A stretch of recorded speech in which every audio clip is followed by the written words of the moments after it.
కార్తీక మాసం సందర్భంగా మహానంది క్షేత్రంలో గంగా హారతి కన్నుల పండుగ సాగింది.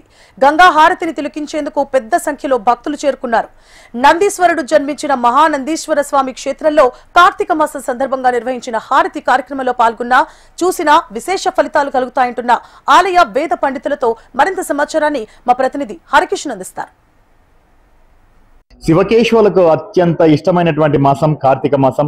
కార్తీక మాసం చివరి సోమవారంలో మహానంది ఆలయంలో ప్రత్యేక పూజలు, విశేషమైనటువంటి అభిషేకాలు అనేవి కూడా స్వామి అమ్మవార్లకు నిర్వహించారు ఆలయ అర్చకులు. అలాగే గంగమ్మ ఇక్కడ స్వయంగా ఉద్భవించినటువంటి నేపథ్యంలో గంగా హారతులు అనేవి కూడా నిర్వహించారు. మరి వాటికి సంబంధించినటువంటి విశిష్టతను తెలుసుకునేటటువంటి ప్రయత్నం ఒకసారి చేద్దాం. ఆలయ వేద పండితులు రవిశంకర్ అవధాన్ ఉన్నారు. స్వామి చెప్పండి, ఈ రోజు గంగా హారతులు అనేవి నిర్వహించారు, సో వాటి విశిష్టత ఏంటి? ఓం నమో మహానందీశ్వరాయ. ప్రధానంగా మనకి గంగాదేవి స్వయంగా వెలిసినటువంటి కాశీ క్షేత్రంలో ఈ యొక్క గంగా పూజ, గంగా హారతి అనేటువంటిది మనం చూస్తూ ఉంటాము. కానీ మహానంది క్షేత్రంలో దక్షిణ భారతదేశంలో ప్రముఖ శైవ క్షేత్రంగా ఉన్నటువంటి మహానందిలో ఆ గంగా హారతి అనేటువంటిది కాశీలో ఎంతటి విశిష్టతను కలగజేస్తుందో అంత విశిష్టతని కలగజేస్తుంది. ఎందుకంటే స్వయంగా గంగాదేవి తన యొక్క పాపాలనంతా ఇక్కడికి వచ్చి పోగొట్టుకుంటుంది అని చెప్పి మనకి స్కాంద పురాణంలో స్పష్టంగా చెప్పబడి ఉన్నది. అటువంటి గంగాదేవి స్వయంగా ఉన్నటువంటి క్షేత్రం, తీర్థము క్షేత్రము ఒకే స్థలంలో ఉన్నటువంటి ఏకైక క్షేత్రం భారతదేశంలో మహానంది మాత్రమే. ఎందుకంటే మనం ఎక్కడికి వెళ్ళినా స్వామి ఒక జాగాలో ఉంటారు, తీర్థం మరొక జాగాలో ఉంటుంది. లేదా కృత్రిమంగా ఉండేటువంటి కోనేరులని మనం అనేక క్షేత్రాల్లో చూస్తూ ఉంటాం. కానీ అలా కాకుండా స్వామి, జలము రెండు ఒకే స్థలంలో ఉన్నటువంటి ఏకైక క్షేత్రంగా మహానందిని చెప్పబడుతుంది. ఇటువంటి క్షేత్రంలో ఆ గంగాదేవి ప్రత్యక్షంగా ఉంటుంది. వైశాఖ శుద్ధ సప్తమి రోజున గంగాదేవి ఇక్కడికి వచ్చి స్నానం చేస్తుంది అని చెప్పి మనం ఆ రోజున విశేష పర్వదినంగా కూడా చేసుకుంటూ ఉంటాం. కాబట్టి ఆ గంగాదేవికి ప్రీతిగా మనం చేసేటువంటి పూజలు అనేటువంటిది ఇక్కడ చేయడం అనేటువంటిది అద్భుతమైనటువంటి ఫలాలని కలుగజేస్తుంది. మనకి ప్రధానంగా పంచభూతములలో నీరు, ఆకాశము ఇవన్నీ కూడా ఉన్నప్పటికీ ప్రధానంగా నీరు అనేటువంటిది పంచభూతాల్లో చాలా ముఖ్యమైనటువంటిది. నీటు అంటే మనకి గంగా స్వరూపం. అటువంటి గంగాదేవికి ఇక్కడ చేసేటువంటి పూజ అనేటువంటిది ఎంతో పుణ్యఫలాలని మనకి కలగజేస్తుంది. కాబట్టి కార్తీక మాసం ఇందువారే వ్రతం దృష్ట్యా నిరాహారో మహేశ్వర అని చెప్పి అంటారు. సోమవారం అనేటువంటిది ఈశ్వరుడికి చాలా ప్రీతి అయినటువంటిది. ఎందుకంటే ఈశ్వరుడు యొక్క చంద్రశేఖరుడు అని చెప్పి ఈశ్వరుడికి మరొక పేరు ఉంది. చంద్రుడిని తన యొక్క శిరస్సులో దాల్చి ఉంటాడు కాబట్టి ఆ చంద్రుడు అధిపతిగా ఉన్నటువంటి వారమే సోమవారం. కాబట్టి ఆ సోమవారం రోజున మనం ఈశ్వరుడికి ప్రీతిగా చేసేటువంటి అభిషేకాదులు, పూజలన్నీ కూడా విశేషంగా ఉంటాయి. అందున కార్తీక మాస సోమవారం అనేటువంటిది చాలా విశేషము. అందుకే మహానంది క్షేత్రంలో కార్తీక సోమవారాల్లో ప్రత్యేకంగా ఉదయం నుంచి భక్తులు ఇక్కడికి రావడం, దీపాలు వెలిగించడం, వాళ్ళు ఈ యొక్క కార్తీక మాసంలో దీపాలు వెలిగించుకోవడానికి అనువైనటువంటి ఆ యొక్క అరణ్య వాతావరణం అనేటువంటిది ఈ యొక్క క్షేత్రంలో మనకి కనిపిస్తూ ఉంటుంది.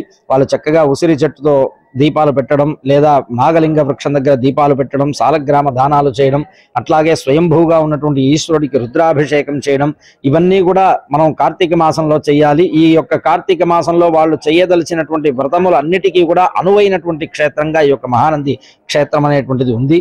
కాబట్టి ఈ యొక్క క్షేత్రంలో కార్తీక సోమవారాల్లో ప్రత్యేకంగా నదీ హారతి అనేటువంటిది కూడా నిర్వహించడం జరుగుతుంది. ఈ కార్యక్రమం ఎప్పటి నుంచి ప్రారంభించారు? ఈ కార్యక్రమానికి సంబంధించి ఎవరెవరు హాజరుగా, అంటే ఏమైనా సపరేట్ గా ప్రత్యేకంగా హాజరు కావడానికి ఏమైనా టికెట్లు తీసుకోవాలా, ఎలా ఉంటుంది? ఇది అందరూ కూడా భక్తులందరికీ కూడా అందుబాటులోనే ఉంటుంది. దీనికి ఎటువంటి రుసుములు చెల్లించక్కర్లే, ఎటువంటి టికెట్లు తీసుకోకర్లేదు. ఎందుకంటే ప్రత్యక్షంగా గంగాదేవి అనేటువంటిది మనకి క్షేత్రంలో వచ్చిన వెంటనే తొలిగా కనిపించేది అదే, మనకి కంటికి ఇంపుగా గోచరిస్తూ ఉంటుంది. అంటే బాహ్య శరీరం, ఆంతరంగిక శరీరం అనేటువంటి రెండు శరీరాలని కూడా శుద్ధి చేయగలిగినటువంటి శక్తి ఆ యొక్క జలానికి ఉంది. కాబట్టి అటువంటి జలం ఉండే జోగాలో మనం ఆ గంగా పూజ అనేటువంటిది ప్రత్యేకమైనటువంటిది. కాబట్టి ఈ యొక్క హారతులు అనేటువంటిది కార్తీక మాసం సోమవారం ప్రత్యేకం కాబట్టి కార్తీక సోమవారాల్లో ప్రతి 4 సోమవారాలు 5 సోమవారాలు ఎన్ని వస్తే అన్ని వారాలు కూడా ఇక్కడ ఈ యొక్క హారతి అనేటువంటిది ఈ మధ్యనే గత సంవత్సరం నూతనంగా ఆలయ కార్యనిర్వహణ అధికారి శ్రీనివాసరెడ్డి గారు వచ్చి వారు ఈ యొక్క కార్యక్రమాన్ని చేద్దామని సంకల్పించడం, ఆ యొక్క సంకల్పానికి తోడుగా మేము అర్చక స్వాములు, పండితులు అందరూ కూడా కలిసి దీన్ని ఒక చక్కటి రూపకల్పన చేసి ఆ యొక్క పద్ధతి ప్రకారంగా శాస్త్రబద్ధంగా మంత్రోక్తంగా ఈ యొక్క కార్యక్రమాన్ని మహానంది క్షేత్రంలో నిర్వహిస్తున్నాం. ఈ యొక్క కార్యక్రమానికి భక్తులందరూ కూడా చక్కగా ఎటువంటి ఇబ్బంది లేకుండా వచ్చి చూడవచ్చును. అందరికీ కూడా ఉచితంగానే చూడవచ్చును. ఈ యొక్క హారతి, గంగా హారతి చూడడం అనేటువంటిది మన జన్మజన్మల చేసినటువంటి పాపములను కూడా నశింపజేస్తుంది. చివరిగా చెప్పండి స్వామి, ముఖ్యంగా ఈ హారతిలో పాల్గొన్న, అలాగే చూసినా ఇప్పుడే చెప్పారు జన్మ జన్మల పాపాలన్నీ కూడా తొలగిపోతాయని చెప్పేసి చాలా మంది రాలేకపోయింటారు. వాళ్ళకేమో ఖచ్చితంగా అక్కడికి వస్తే బాగుంటుంది. అంటే గత సంవత్సరం వచ్చిన వాళ్ళు ఈ సంవత్సరం కూడా రావాలని ఆశపడతారు, ఆతృత పడతారు, కానీ వాళ్ళు రాలేని పక్షంలో ఏం చేస్తే బాగుంటుంది అంటారు?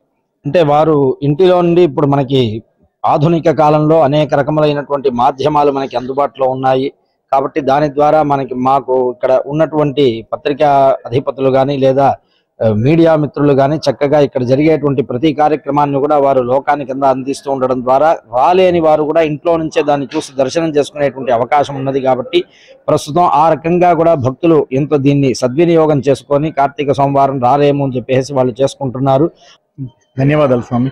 మొత్తానికి మాత్రము గత సంవత్సరము ఆలయ కార్యనిర్వహణాధికారి శ్రీనివాసరెడ్డి చేతుల మీదుగా ప్రారంభమైనటువంటి గంగా హారతి ఎంతో వైభవంగా కొనసాగుతుంది. వివిధ రకాలైనటువంటి హారతుల ద్వారా అవి ఎలా ఇస్తారు, సో వాటి వల్ల ఎటువంటి ఫలితం ఉంటుంది, అలాగే ఒక్కొక్క హారతికి సంబంధించి ప్రత్యేకంగా వివరించి ఇటు భక్తులకు చెప్తూ ఆ హారతి అయితే ప్రతి ఒక్కరిని కూడా విశేషంగా ఆకట్టుకుంటున్నటువంటి పరిస్థితి కూడా ఉంది. దాన్ని వర్ణనాతీతమైన మాత్రం చెప్పుకోక తప్పదు. ఏది ఏమైనప్పటికీ క్షేత్రం తీర్థం కలగలిసినటువంటి పరమ పుణ్యక్షేత్రమైనటువంటి నందీశ్వరుడు జన్మించినటువంటి ఈ ప్రాంతంలో కార్తీక మాసంలో జరిగేటటువంటి గంగా హారతి మాత్రం కన్నుల పండుగగా సాగింది. దానిని తిలకించేందుకు పెద్ద సంఖ్యలో తరలి వచ్చినటువంటి భక్తులందరూ కూడా పూర్తిగా తన్మయత్వంలో ఆధ్యాత్మిక చింతనలో మునిగిపోయారని మాత్రం చెప్పుకోక తప్పదు. కెమెరామెన్ పవన్ తో హరికిషన్, విషయం టీవీ, నంద్యాల జిల్లా.